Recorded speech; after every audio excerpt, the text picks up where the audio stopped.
तर फायनली तो दिवस आला आहे. तर हॅलो गाईज, नमस्ते, वेलकम टू माय व्लॉग. आणि आज उठल्यानंतर सगळ्यात आधी मी टिफिनची तयारी केली, कारण की प्रवास खूप लांबचा होता. आज आम्ही सकाळी निघतो आहे, तर मी उद्या संध्याकाळी डिरेक्टली घरी पोचणार होते. सो त्यामुळे मला बाहेरचं काहीच खायचं नव्हतं, त्यामुळे मी सगळं घरचं बनवून घेतलं होतं. मग सगळी तयारी झाल्यानंतर आम्ही निघालो स्टेशनकडे.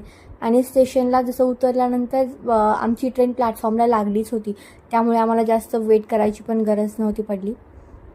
आणि मग आमच्या सीटवरती जाऊन बसलो. आणि ट्रेनमध्ये फक्त एवढं एकच काम होतं, खायचं प्यायचं, काहीतरी टॅबवरती किंवा मोबाईलवरती बघायचं आणि झोपी जायचं.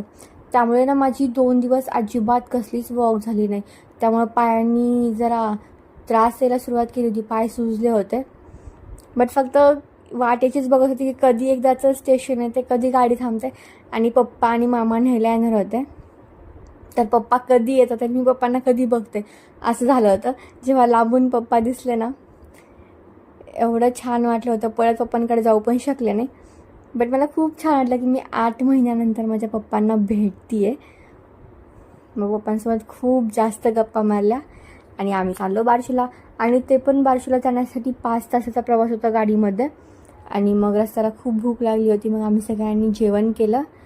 आणि नंतर मग एका ठिकाणी पिलो चहा. आणि पावसाचं एवढं वातावरण होतं, जसं आम्ही बार्शीत पोचलो एवढा मुसळधार पाऊस चालू होता.